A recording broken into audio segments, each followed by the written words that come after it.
Hey, it's Sean Halter, the host of the CMO Suite, and I want to thank you all again for listening to Season 1, and I'm incredibly excited about all of you that will be joining us for Season 2. We had an amazing season last year, and for this year, we're adding video to try to make things even more interesting. We're going to kick things off with a little bit of a look-back episode. We're going to be sitting with one of our favorite guests from last year. We're going to talk to him a little bit more in depth about some of the things that we didn't get a chance to talk to him about last year. We're going to play some of our favorite clips from Season 1, and we're even going to give you a little sneak preview of some of the guests coming up on Season 2. So sit back, relax. If you've missed any of the episodes in Season 1, make sure you go back and listen to those. And please join us all for Season 2 of the CMO Suite. This episode of the CMO Suite is brought to you by Connectivity Strategy, specializing in micro-targeted, full-funnel media strategy for clients like WWE, Corona, First Watch, Coke, and more. Connectivity Strategy, national strength, localized approach. Visit them at connectivitystrategy.com, and I promised I would give a shout-out to my buddies over at Tumi. Tumi product quality and selection are key attributes that have made Tumi the leading international business accessory and travel lifestyle brand. And finally, we want to thank No Kid Hungry for being part of our show. We're very proud to make a contribution in the name of each and every one of our 2019 guests to No Kid Hungry. Your tax-deductible donation will help us provide vulnerable kids in America with nutritional meals so they can focus on being kids, not being hungry. For more information, visit them at nokidhungry.org. And Holly, let's start the show. You're in the CMO Suite, the podcast for marketers who want to be in the know, presented by Connectivity Holdings. Thank you and welcome to the show. It is the CMO Suite. We're doing this live in Los Angeles. I am your host, Sean Halter. Producing with me today is my good friend Holly Payberg. Holly, how are you? Hi, I'm great. Thank you for joining us. I've already created mass technical difficulties, and I'm super excited because we are out here with my, can I call you a friend almost I hope at this so. point? What else would you call me? Jae Goodman. Jae is CEO of Observatory Agency, and he's going to help us recap Season 1. Did you bring show notes? I did, and they're downstairs in my office. I don't, listen, you don't need notes. You're you, and you can talk from the heart without notes. I promise I'll protect you, too. I'll even pot up who...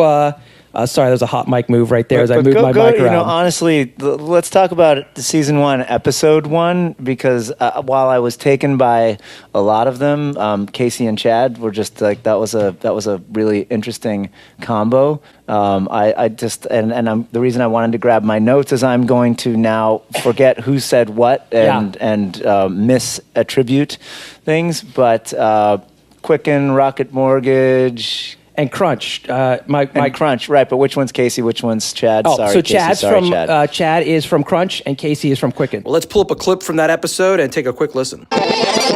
Got with us, joining us today, it's Casey Herbis, CMO for Quicken Loans. Casey, thank you so much for joining us today. You were in the automotive side for quite some time. Do you mind spending just a minute kind of telling us about your time working for Fiat? Yeah, sure. And so I was born and raised in Metro Detroit. And after graduating from Michigan State, I started working at Chrysler's ad agency and had a wonderful 17-year career there supporting Chrysler with BBDO. And then I had the chance to join Chrysler, now FCA, when the Italians and the Fiat came over and took ownership of Chrysler, now Fiat Chrysler Automobiles. And I spent 7 years there. I was the marketing director for the Fiat brand. So over the course of 7 years there, we brought 5 vehicles to marketplace, did a few Super Bowl campaigns, and had a great time building the brand and dealer network. And 16 months ago, I got the pleasure of being asked to come over and serve as the Chief Marketing Officer at Quicken Loans in beautiful downtown Detroit. Okay, so Casey immediately got personal and his, hey, I'm a kid from Detroit. I'm proud to be part of the Detroit community. I grew up in the auto business. Yep. Now I've got Quicken and Rocket Mortgage. It's so rare, whether in a podcast setting or in people's LinkedIn profiles or whatever it is, that people don't get personal there. They don't tell the human story that led them to their professional story. And I love that he was so willing to share that. So with us on the phone right now is Chad Waitzig, Executive Vice President of Marketing and Branding for Crunch Gyms. Thank you so much for joining us today. Thank you for having me. Hey, Chad, actually, there's going to be 4 questions. Are you familiar with the term C-suite? I am familiar with the term C-suite. DJ constantly ribs me about the fact that there's a word for executive professionals, and it's called the C-suite. And then he's probably going to say, well, is there a C in his title? I mean, it's ridiculous. It's mockery. So, okay, fine. So there is a C in the word executive. C? There we go. C? Sweet? when we brought Chad on that first episode, we didn't know what we were going to call the show. We didn't know what the show was going to be. And so I think we recorded him maybe 2 or 3 times before we finally fell into a little bit of a rhythm.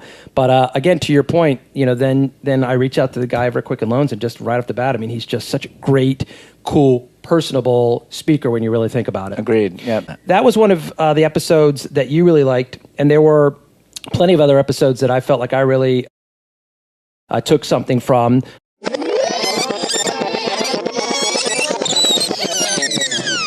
We're really excited. We actually have our guest in studio today. It is Dana Paris, the CMO of SkinFix. So last question here for us, Dana. Talk to us about, what do you feel like you still need to learn? What are the areas that you feel like, gosh, I wish I knew more, or I wish I had more time to Cryptocurrency. Cryptocurrency. That's where... Really? Yeah. I wish that I understood cryptocurrency from a better. blockchain perspective, because blockchain can impact marketing to some extent because of the one-on-one element of it. A little bit of everything. Or you're thinking you're just trading in cryptocurrency and just forgetting the whole marketing job altogether? No. I believe that promotions, GWPs, different ways to animate your business could be done through cryptocurrency blockchains in the future. And I would love to be on the cutting edge of that and really understand that deeper. And I think we're going to have to learn it pretty quickly. One of the things that we talked again a little bit off mic about a little bit was just the fact that sometimes you can reach out to people that maybe you've reached out to them 10 or 15 times. And they don't know that you reach out to them 10 or 15 times because they get reached out to so many times. But maybe sometimes it's just that one right idea, or it's that one situation, or back to your point, maybe if you can find the dynamic of not selling, but helping solve something or providing them something of value, it's so much easier. God forbid we should solve problems. Yeah. With us today, we've got a great guest. We've got Brian King. Brian is with Owens Corning. And Brian, I feel like I've been cyber stalking you for maybe 10 or 15 years. Where were you just before you were over at Owens? Somewhere in Ohio, I feel like. Oh, I'm still in Ohio, but I was with Black & Decker. That's right, it was Black & Decker. Stanley Steamer.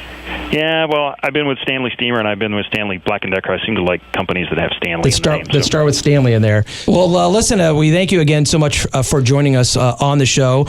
You've lived in Ohio, and I know you've moved around a tiny bit. Tell us about how you took the job at Owens, and really what you feel like has changed since you took that direction. Sure. Yeah, I've moved around a bit. I mean, I grew up in Canada, so I speak funny. So there's people will probably no shame in that, my friend. Yeah, I know. It's good. I was born in the UK, so wow. I was part of a corporate relocation when my dad moved us to Canada when I was a young person, and then I've done the same thing to my kids as well too. So. Journey to Owens Corning really took me back to 2009. I don't know if you remember what was going on in 2009, but there was a little bit of turmoil. Couple things, little blip in the economy from what I remember. And I was in automotive at the time, so selling big shiny pieces of steel to guys in the back of auto dealerships, and well, that didn't really work out at the time. So there was a typical headhunter call, and ended up at Owens Corning. Thought building materials was something that was definitely going to be on the upswing, and it certainly has happened. I mean, the 2009 to now, I mean, the depths of the housing crisis, 2009, but Owens Corning's a pretty good company from a perseverance perspective. We got good financials, and so we were able to ride through that, and then now things are completely different. This has been a little bit, I don't want to say an angle for us, but it is at least an opportunity to talk to people like Joanne Harold, who's the CMO for Honey Baked Hams, who literally I've probably said 50 things to since I started in this industry 10 years ago, because I actually almost feel like I have a good personal relationship with her now.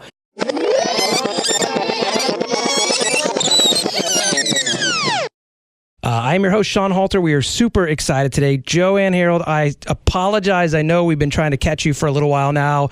We missed you the first time. You missed us the second time. Whatever it was, you're here with us today. Sounds great. Excited to be here. Well, thank you again. And again, sorry for asking you to jump through a few hoops to get us here today, but we appreciate it. And we are super excited to have you on with us today. We've built out a special episode just for you in some ways. It's our Thanksgiving episode. You came home, right? Correct. And it's funny, I was gone for 8 years, and literally 8 years to the day that I left is the day that I came back to Honey Bake. So it was very serendipitous, and again, a brand I love so much. So very happy to be back at Honey Baked. Now, you talked a lot about digital, but at the same time, what are the other areas that you feel like you guys are continuing to spend time in the space? Is traditional TV still a part of the mix? Yeah, it is. And Honey Baked is such a visual product. It's such a emotional product. And so when I came back, we launched our first television campaign in over 10 years. And that was driven mostly by our franchisees who really wanted us to get out and tell the Honey Baked story. So the franchisees rallied around us running a television campaign, helped put money into the campaign, and it really was a movement. Now she's engaging on my LinkedIn profile. I mean, she's doing all those kinds of things. So how do you find that niche in your business, Jae? It's a great question, and there are a lot of answers to it. But as you were talking about solving problems, I actually had a flashback to a memory that's almost 25 years old. So when you were a child, a very, very small child. Yeah, when I was a child working at Wieden & Kennedy, I was in a meeting with one of the great creative directors to come out of there, Michael Preeve. At the time, his partner was Bob Moore. They'd come back from opening Wieden & Kennedy Amsterdam. We were working on the Microsoft account together when Wieden at that point was really proving itself beyond Nike. So we're in a meeting at Microsoft, and we're presenting a campaign, as one does. And the client asks, as Microsoft people do, a challenging question. And before Michael could answer the question, the account person in the room very politely but very directly said, "You have to understand you're talking to artists here." Sure. Because the comment was about the way something looked, I imagine. And Michael Preeve, who is as artistic as anybody, stopped his colleague and said, "No, we're not. We're not artists, we're solution providers." Really? And I've written this, I think I wrote it in an Adweek piece a few years ago, in like the Things I've Learned article or something like that. And one of those kind of irrefutable laws of the way Observatory moves through the industry, but the way I try to operate as first a creative, then a creative director, and now a CEO is, sure, we use creativity, but we use it for one thing only, to sell more stuff. Whatever it is our clients are selling, it's our job to sell it. There are challenges, and we're here to solve them. Did you feel like his point in saying that was to still respect the fact that there's an artistry element behind it, but that can't be a barrier? It should simply be part of the conduit of, again, solving a problem. And if that problem is how to sell more of whatever it is, that was the deep part of his point. It resonated with you. The deep part of his point was if you want to make art for art's sake, go be a fine artist. We're sitting at Microsoft. We're here to sell software.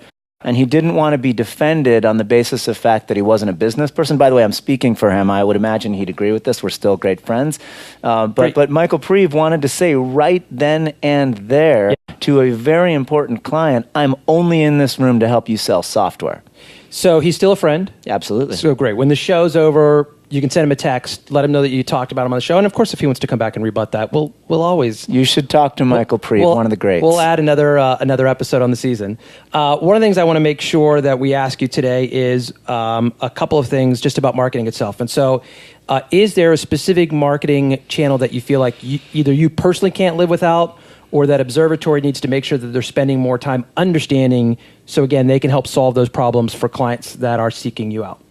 Well, we're constantly evaluating, as both consumers of media, meaning human beings, and as marketers, we are constantly evaluating all forms of media.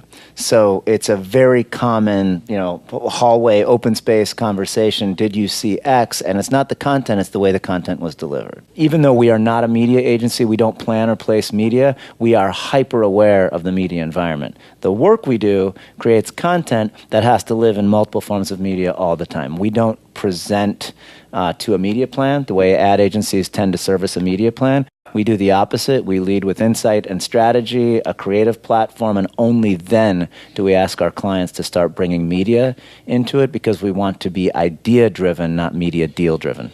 Whether they're in Los Angeles or they're in New York or Chicago, or if they're not in some of those markets, what's a piece of advice that you feel like you could give to somebody who's either already has an agency, it's in the creative space a little bit, or they're trying to build their agency, or they're just trying to navigate through how do I get more business?